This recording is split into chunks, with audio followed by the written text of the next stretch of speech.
I'm going to tell you about this place that 10 years ago didn't even exist. And what created this wasn't brilliance. It was freedom to allow nature to show us a better way. That's exactly how my wife Molly and I rebuilt this whole farm over the last decade. And it all started with a dream. 10 years ago, Molly and John Chester lived in a Los Angeles apartment.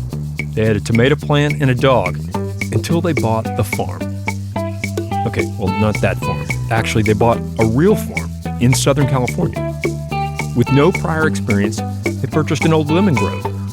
But instead of just one crop, their goal was to grow hundreds of types of plants, all while working within the natural ecosystem. I'm Peter Gwin, editor-at-large at National Geographic, and you're listening to Overheard, a show where we eavesdrop on the wild conversations we have here at Nat Geo and follow them to the edges of our big, weird, beautiful world. This week, I interview Molly and John Chester, who documented their experience in the film The Biggest Little Farm, The Return, which is out now on Disney+. We'll talk about what it takes to cultivate this kind of organically integrated farm from scratch while running a business and raising a family, meanwhile battling forest fires, fending off snail invasions, and dealing with hungry coyotes. All that and more after the break. Hey, John and Molly.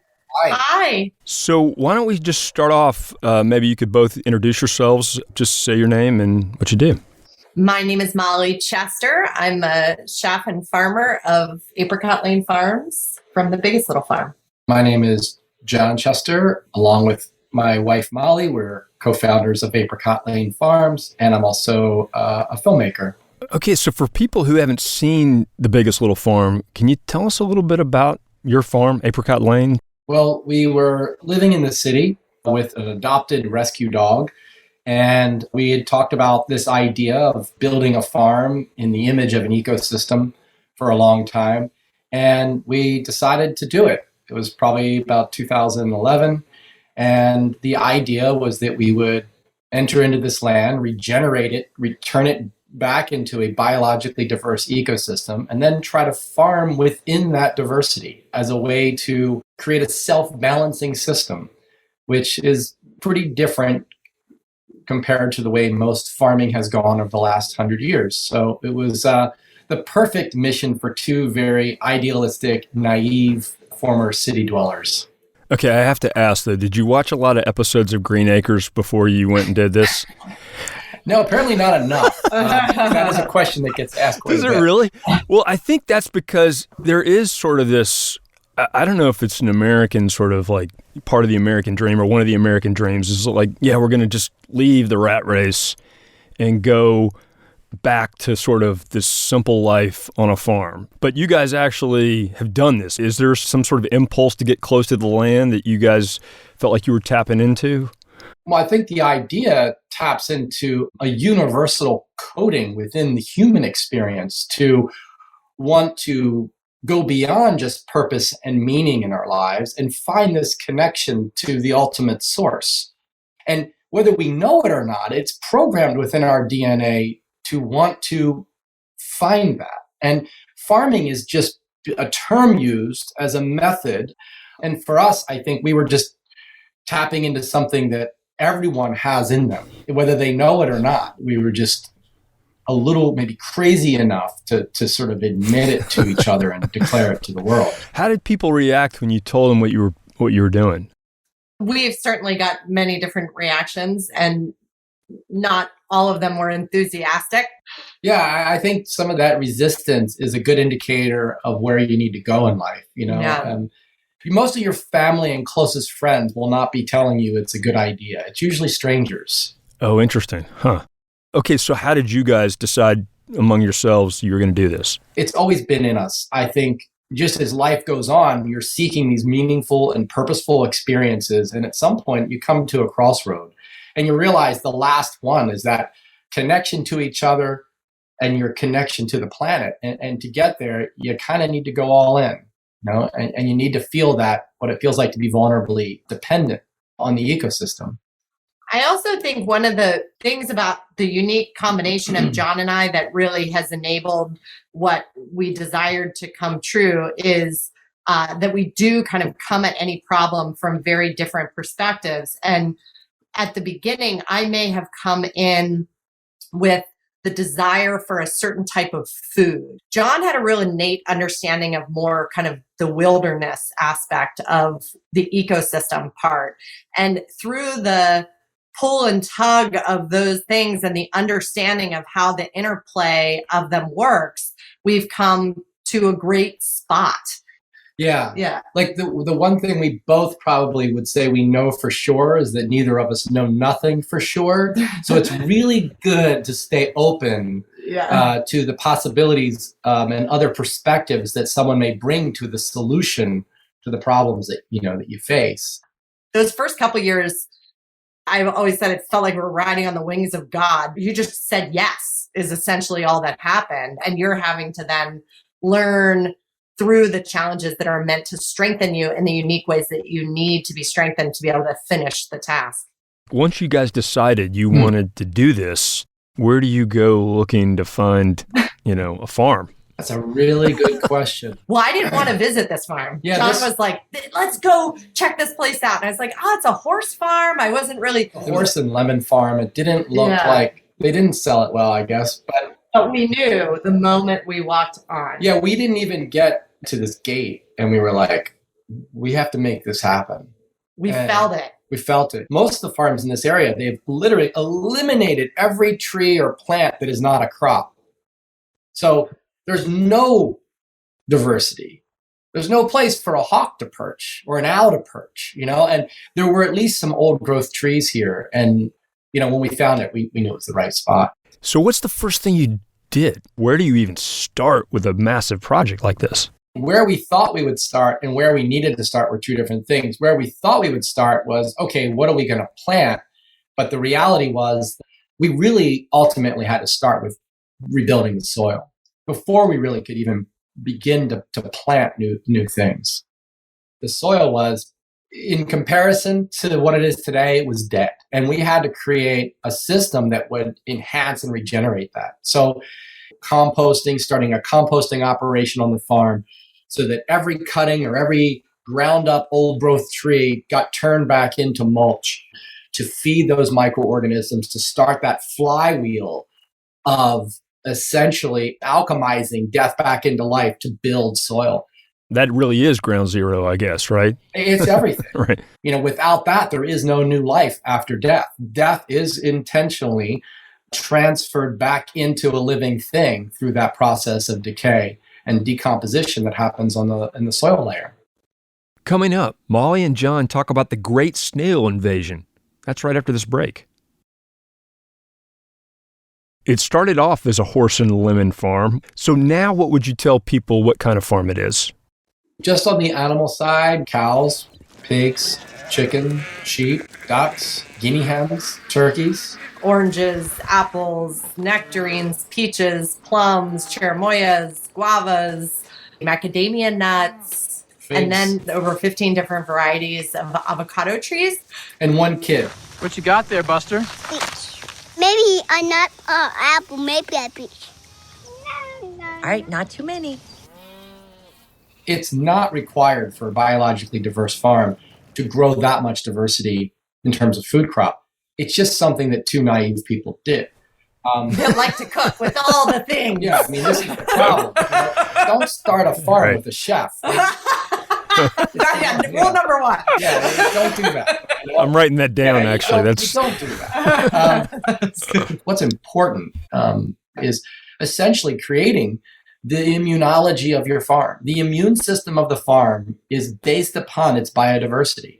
And I think what we've added is this layer of stability that doesn't always fix a problem right away. But there is a toolbox there waiting to be tapped into and called on that comes back into life, that starts to eat away at what was maybe a disease epidemic in the making. I'm making it sound easy, but it wasn't.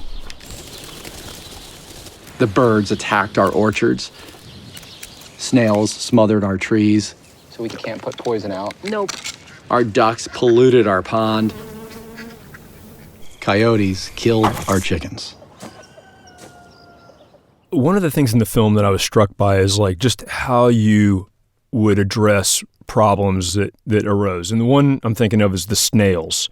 How did you guys go about finding solutions that would fit within your philosophy? Well, first we panicked because we thought it was the end. So we would panic.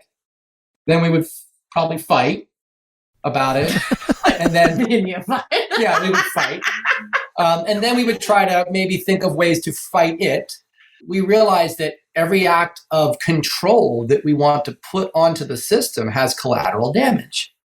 And so you have to think through, well, if I do this, what other things will die because of it? And there's no perfect solution. You realize very quickly on there's no such thing as good and evil. There's no such thing as right and wrong. In nature, there is one law, and it's called consequence. Well, what eats snails, or what eats ants, or what does this, or why does it even exist? Is it existing because of something else? Have we caused the problem? Which oftentimes is the case.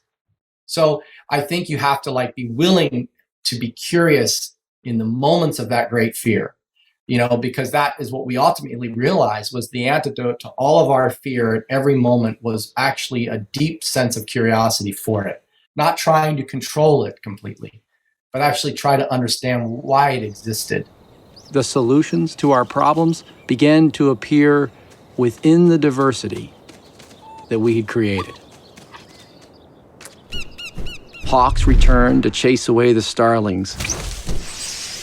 Guardian dogs protected the chickens. Oh, and as for that snail problem,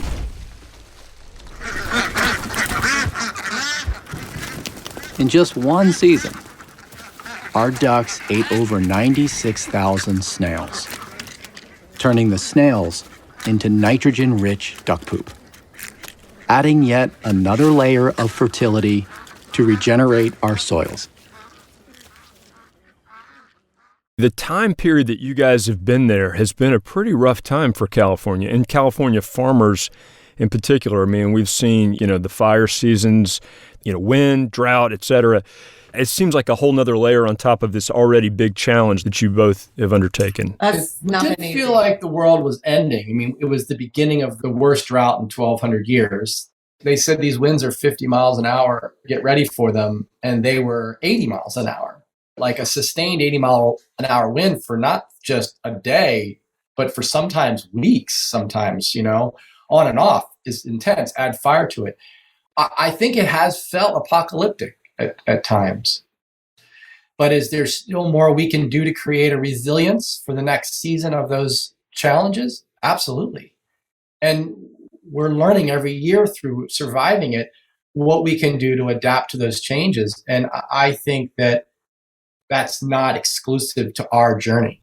So looking back, is there anything you guys would have done differently with all this experience under your belt? When you're rebuilding something like a piece of land, actually start where there's already something working. There's something stable and healthy about this biome. You want to put the next venture right next to it because there's a stability that it offers. If you try to create health here and a healthy island here and a healthy island here, it's much more difficult. There are these islands that are not interacting, they're not working together. And so now I think, looking back, I would probably have paid more attention to where things were already working and start there and expand out. And it says so much about even the way that we build our lives, what is it that we resonate with? And in building the life that we want to live, what is the person we want to be? Well, what is the thing that first sparks my interest? Because if you feed into that, it expands into what becomes the career or what becomes the life you were born to live. And I think there's so much in that was missed in the beginning when we were just coming in here trying to fix it all. That sounds like sage advice.